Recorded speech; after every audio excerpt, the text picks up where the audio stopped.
մենք մշտապես Էջմիածնի կողքին ենք, մշտապես եւ ակցիաներ, երևի թե մեր նման ոչ ոք այդքան ակցիա չի արել, ամբողջ ընդդիմության կազմով հանդերձ ոչ ոք այդքան ակցիաներ չի արել, ինչքան մենք ենք արել եւ շարունակաբար հայտարարում ենք, որ թեկուզ եթե մնացածն էլ նույնիսկ եթե չնայենք այս պահին, չնայած դա երբևիցե չի մոռացվի մյուս բոլոր հանցագործությունները,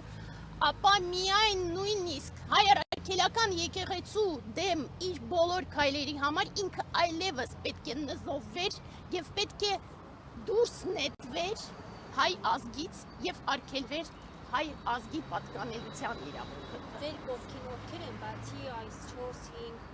8 Տեսեք, մեզ մշտապես դա հարցնում են, առաջինը ես միշտ ասում եմ, քանակի հարցը մենք չենք դնում,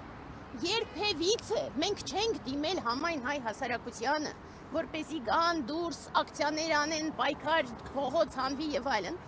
որովհետեւ մենք հասկանում ենք, որ մենք չենք ուզում քաղաքական գործիչ լինել։ Ես դες վստահեցնում եմ, որ եթե ես ուզեի քաղաքական գործիչ լինել, ապա ես շատ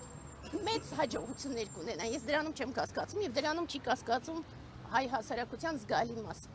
Ես դա պնդում եմ։ Այնուամենայնիվ, ես չունեմ քաղաքական նպատակներ եւ դրա համար ինձ երբևիցե իրավունք չեմ վերապահել մարդկանց կոչ անելու դուրս եկեք փողոց եւ եկեք իմ հետևից։ Մի եկեք իմ հետևից, եկեք սուրբ նպատակի հետևից, պայքարելու չարիքի դեմ եւ պաշտպանելու հայ առաքելական սուրբ եկեղեցին եւ պաշտպանելու ամբողջ հայ ազգի ինքնությունը։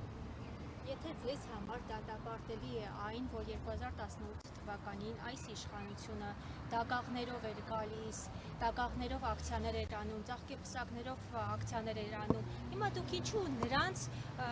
հետագծով եք գնում, կարելի է ասած, նույն մահի կերպարներով դուք ակցիա արեցիք, ինչու։ Մենք դագաղների երբևիցե ակցիա չենք արել եւ չենք էլ անելու։ Նմանատիպ էր։ Չէ, դա նմանատիպ չի։ Սա բացարձակ նմանատիպ չէ։ Սա սատանաներ են եւ մենք ուզում ենք ցույց տալ, որ այն ամբողջ ինչ որ տեղի ունենում ճարիքի հենց եւ հետևանքի եւ դրսեւորում եւ այդ ամբողջ ինչ որ տեղի ունենում հենց ճարիքի։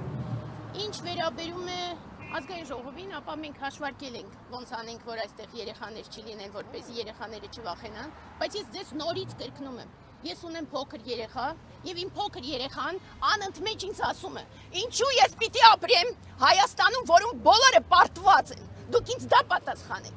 պատասխանեք, ինչու պիտի երեխաս մտածի ամեն օր քնելուց առաջ մտածի ինչու եւ ինչպես ինքը վաղը պիտի ապրի եւ ինչ ապագա ինքը պիտի ունենա, երբ որ Հայաստանի Հանրապետությունը վաճառում են,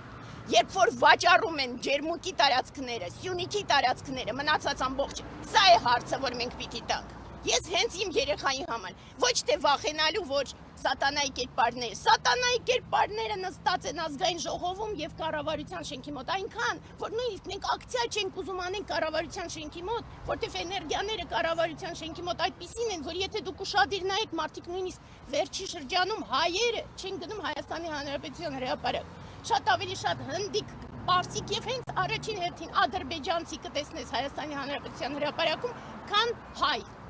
Սա է։ Եվ դրա համար մենք ցույց ենք տալիս այս ամբողջ ճարիքը։ Ծիծաղելի է մեր մասին ինչ-որ բաներ ասել։ Ինչ վերաբերում է 2018 թվականին, հիմա ինչ-որ մոդայիկ է, մարդիկ ասում են մենք չէ։ Երբևիցե 18, մինչև այդ պայքարել եմ։ Եվ պայքարել եմ Լևոն Տեր-Պետրոսյանի ժամանակ, եւ պայքարել եմ Քոչարյանի ժամանակ, պայքարել եմ Սերժ Սարգսյանի ժամանակ եւ ազգային ժողովում հայտնի Պարանով ելույթ եմ ունեցել, բայց երբևիցե չեմ պատկերացրել, որ այսքան ճարիք կլինի։ Երբևիցե ոչ մեկը չի պատկերացրել, որ այս նման ճարիք կարող է լինել։ Սա փաստ է ցավոք սրտի եւ սա մեր ցավն է։ 18 թվականին ես այն մարդկանցից մեկն էի, որ հասկանում էի, որ ամբողջը դեպի ճարիք է լինել։ Իսկ որ դուք ասում եք